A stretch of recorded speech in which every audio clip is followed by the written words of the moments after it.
interview series.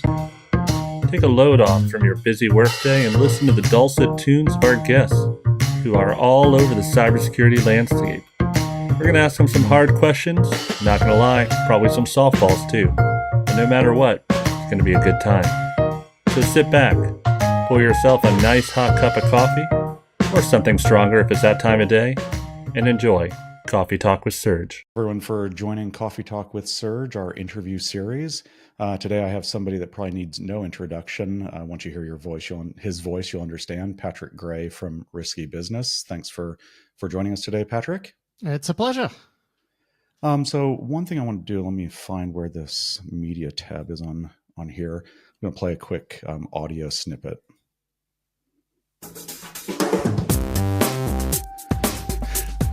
Did you hear that? No.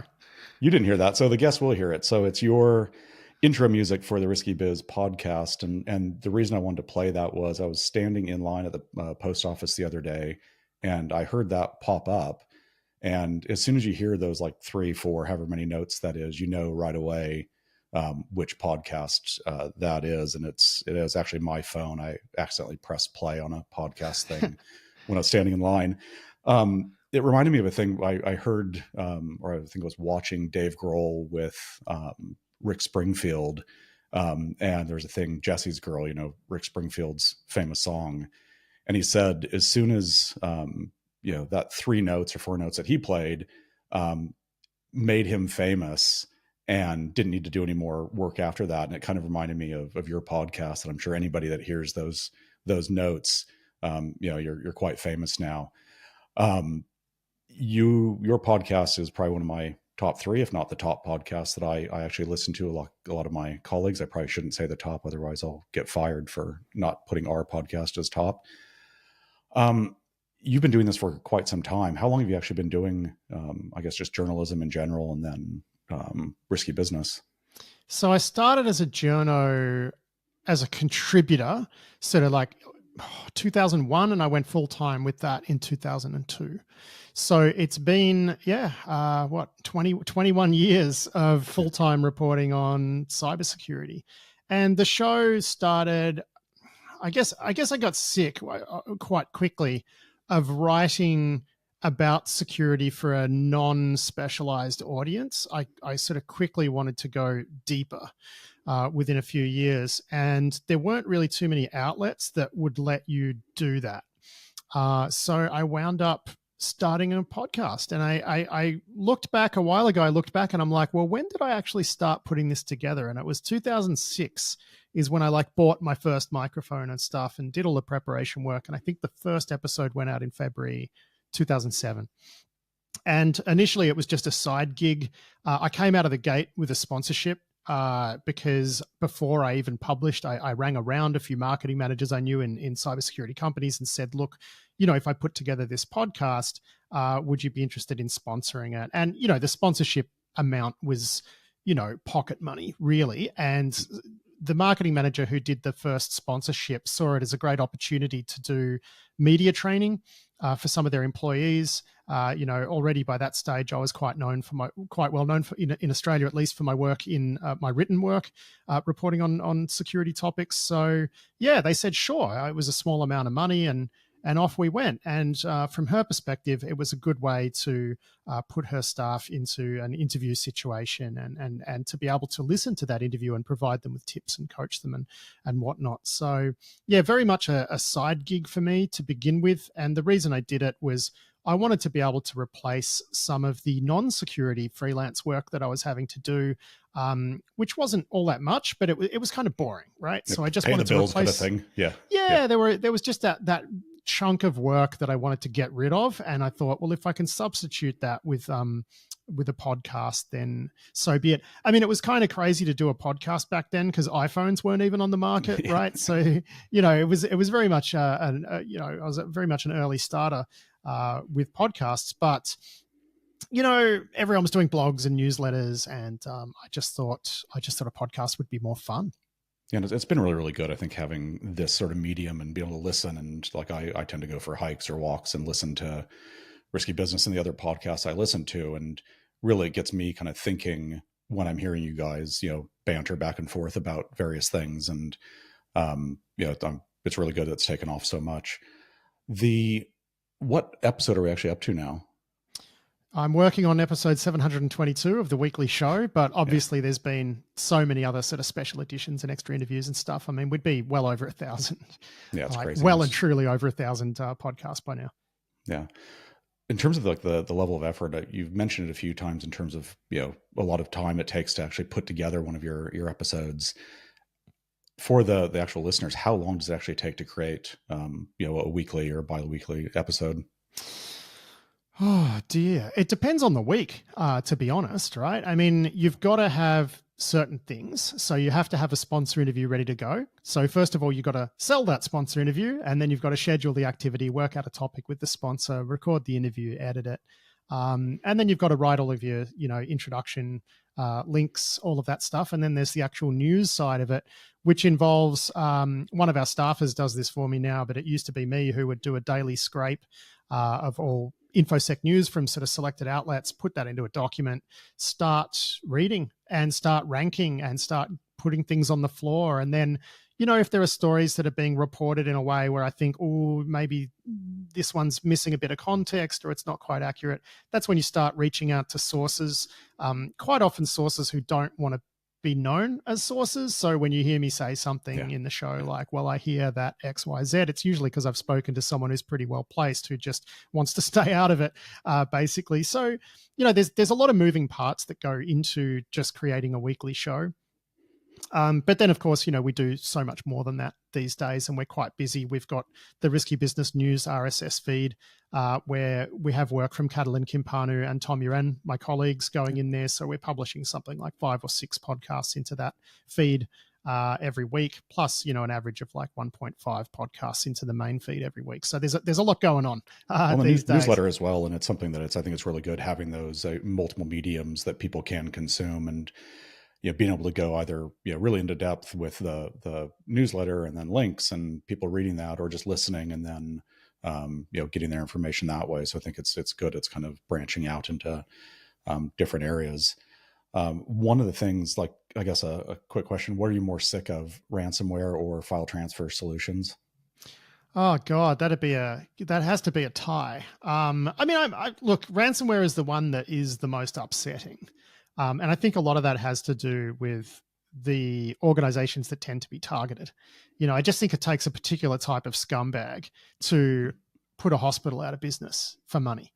You're endangering people's lives. I think it takes a particular type of scumbag to target a high school or any other sort of educational institution. I mean, if they only went after casinos, like we've seen with MGM, I mean, I'd be figuring out ways to laugh along with them and help them, but they don't. They target people who absolutely don't deserve it. They're actually imposing a sort of drag, a cost on the economy by making us respond and deal with all of this stuff. And ransomware. There we go. I got there. I found an answer. It's even just more like, what you're sick of reporting on. It's like every single week it's, ransomware. And then, okay, let's find something interesting, in the mix, even if the ransomware bits were, the most impactful. And, it's, could add Fortinet to that as well. So it's something that, we have a, trio of things that we're always talking about. No, I know what you mean. I mean, we don't really report so much on ransomware incidents. I mean, first of all, we don't do a great deal of frontline reporting. I mean, my colleague Catalin does, but on the show, we mostly do news analysis, right? I mean, where we might be adding something is, doing analysis, maybe surfacing some perspectives and information about things that are in the news that other people haven't come across. I mean, occasionally we break news, but that's not really what we do. But these days, we don't tend to just talk about ransomware incidents unless they're particularly novel or have a particularly big impact. And, before jumping on this call, I was doing some work preparing the run sheet for tomorrow's podcast. And there are a lot of news. There's a lot of ransomware news this week. And for us, I guess the thing that we'll be doing with that is less talking about each incident, this person got ransomware, this person got ransomware, but really taking a look at the big picture. Like, where are we on this? We've seen the FBI doing some coordinated takedowns, but, I've also seen some people say, well, offensive actions against ransomware operators haven't succeeded. And, I mean, what we will be saying tomorrow on the show is what I'll be saying at least is that I don't think we've really tried that properly yet.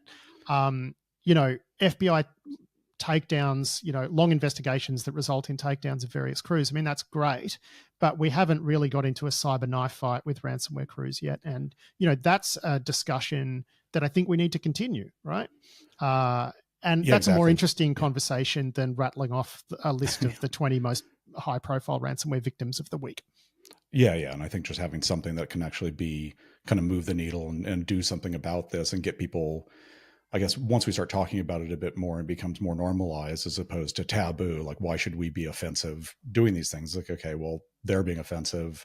All of our defensive measures, tend to not be, making as big of impact as they possibly could. So is there another method that we can be approaching here? Well, I mean, I think we're in this sort of situation where companies that are well enough resourced can do a reasonable job against ransomware. I mean, you can always get unlucky, right? Or you can always come up against a crew that has some particularly particularly good tradecraft, right? And you're done. But by and large, I think, top enterprise with good security teams these days, they can deal with this threat. And I think that's what, it's what's driving a lot of these ransomware crews to just target the type of organizations that don't have the pockets deep enough, that don't have the in-house expertise to deal with it. But it shouldn't even be, I mean, it should be something like we talk about, basics. Obviously I work for a vendor, but my particular group, we don't tend to push product much. We try and educate the community and say, look, get your basics right before you even approach us on things typically, because, you do the, I deal with the ASD and ACSC on Essential 8 quite a bit. And if you do those, you're going to be 90% of the way there before you even have to start spending big dollars on purchases. Yeah, that's true. But go tell a high school that, go tell an independent regional hospital that, right? Like it's, we've got, there's a fundamental problem here that you can't just fix with any one thing. And I think it's really good to be able to push, sensible, advice when it comes to defense, but we also have to realize that advice is not actionable by everyone, right? And I think that's why we need to, just on the topic of offensive stuff, I mean, I think that's why we need to go out there and bloody some noses to disincentivize some of these people. But, the solution is not any one thing, but I think we have to realize that the art of defense, the state of the art of defense, or even good, solid defenses, they're just not something that's currently accessible to everyone. I think we're making some inroads, but we're not there yet. Yeah. I've been involved in a major ransomware incident down here and saw the impact. And then the sad thing was after the fact, then seeing kind of the sharks circle from vendor land trying to push their products when, wouldn't have actually done anything to help in the first place. And so, I think we kind of agree on that. I guess changing topic here, are there any guests that you really would like to get on Risky Business that you either haven't or you've thought of that you'd like to bring on and chat with? See, that's a tough one because I've been able to just have so many amazing guests over the years. It's a real tough one. And you told me you were going to ask me this just before we started recording. And I've been searching my brain. Off the top of my head, I can't think of one. Yeah, I just can't. I mean, maybe I'd like to yell at Edward Snowden for a bit, but I don't think he's going to agree to that, right? No, that's a good answer, though. It's something that's kind of out there, and if we get him on there, it'd be quite fun. Kind of a similar vein, since he's not here to defend himself. If you could replace Adam with anybody, who would it be? Oh, I don't know. I mean, I don't think you can replace Adam. Nope. He's Adam, right? He's one half of Risky Biz, so I don't think you can replace him. I mean, we've had people fill in. So, Adam has a day job, right? So occasionally he would be unavailable, and we've had other co-hosts fill in for him. Dmitry Alperovich has always done a really good job. We've had Alex Stamos fill in for him as well. We actually have a co-host joining tomorrow, a special guest co-host, just having a look, who I just received an email from actually, but it's Lena Lau, who's an Australian InfoSec head. And, she'll be joining us tomorrow to co-host. So I don't think anyone will ever replace Adam. Let's put it So that if way. you get somebody like Morgan Freeman for his Morgan Freeman. nice voice or the something. voice would be right. I don't know how much Morgan Freeman knows about, probably very little, malicious but still, IDP federation into an Okta tenant, but he might be full of surprises. Let's see. Yeah. Okay. We'll see if we can get Morgan Freeman on there. You've been doing it for a while. We mentioned, since 2001. So 22, whatever year it is now, 2023. So 22 years now. Is there anything, if you had to drop tools today, anything you'd actually like to be doing other than what you're doing now? I mean, I ask myself that question sometimes, right? Because I have been doing this for so long. And it's always that balance, right? Of do you think about finding a new challenge, or do you stick with what you're good at? And honestly, I don't know the answer to that. I don't know because I've been doing Risky Biz for so long. It's just such a part of who I am now, that it's very difficult to imagine not doing it. That said, I've been on deadlines for over 20 years now, 17-ish years doing the podcast, and I can definitely imagine a life without deadlines. But as for what else I do, I just don't know, because I think I've sort of reached this level where I feel that I'm doing a good job, and I don't think I could do anything else quite as well. I'd like to dabble in some non-cybersecurity broadcasting. I have done a little bit of that with Dmitry Alperovich, who is, he was the co-founder of CrowdStrike. Yep. And these days he runs a think tank in Washington, D.C., and at my urging actually spun up his own podcast, which is not a cybersecurity podcast. He's done a lot of coverage of things like the war in Ukraine. He does podcasts on topics like Taiwan, and it's really great stuff. And I've been lucky enough to co-host a couple of episodes with him. One was in the immediate aftermath of the Evgeny Prigozhin's mutiny in Russia, and in that case, I'm just hosting, and I'm not putting really much of an opinion into it. It's more just the job of asking questions. And, these days I feel like I'm injecting a lot of my own opinion into Risky Biz because I have been doing this so long. I do feel like I can comment on stuff instead of just asking questions. But I think that's part of like the entertainment. I mean, you have to do something that's fun as well as informative. And I think that's where you guys do a really, really good job, that it's something you actually want to listen to. And it's always kind of entertaining when you hear the bleeps. So all the swearing that the Americans probably wouldn't be too happy with. That.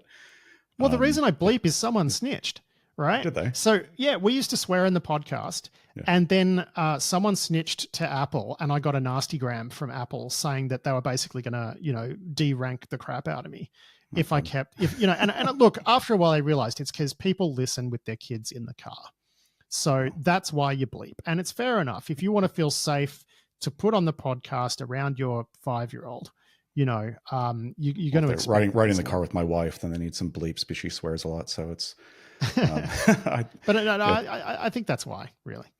Okay.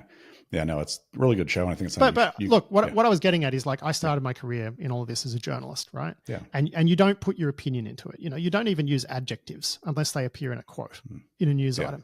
I used to write a lot for the Sydney Morning Herald, the Melbourne Age. I've written for Wired. I worked on the news desk at ZDNet in Sydney for a year, like 20 years ago. So, your opinion was really supposed to be out of these things. And when I started Risky Biz, that's the approach that I had to it. It took a long time for me to feel like I actually knew enough to be able to, give my opinion on things. So that's been an interesting transition for me. And what's interesting about doing this stuff with Dmitry is kind of going back to this, because I would not have described myself as a security expert when I started Risky Business, or someone who knew a great deal about security when I started Risky Business. And, now I feel like I know enough that I can express opinions. And that took a very, very long time.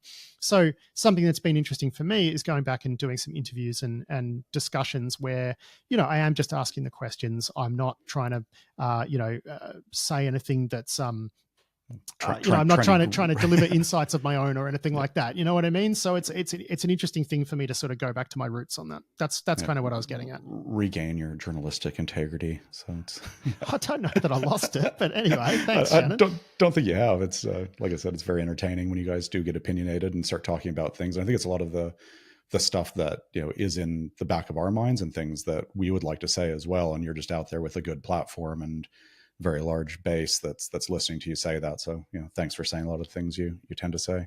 Well, it's nice to be free, to be independent. It's, people say, but aren't you, you're funded by the industry.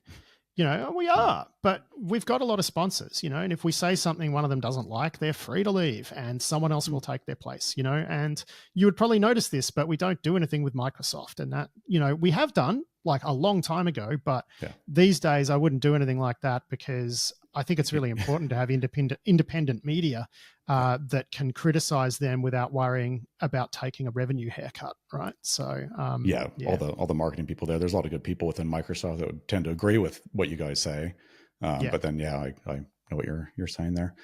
We're getting pretty close to time now. I know you're quite busy. I just wanted to say thanks for jumping on with us today and kind of giving us some information around the podcast that people may not be aware of. Thanks, Patrick. Yeah, my pleasure.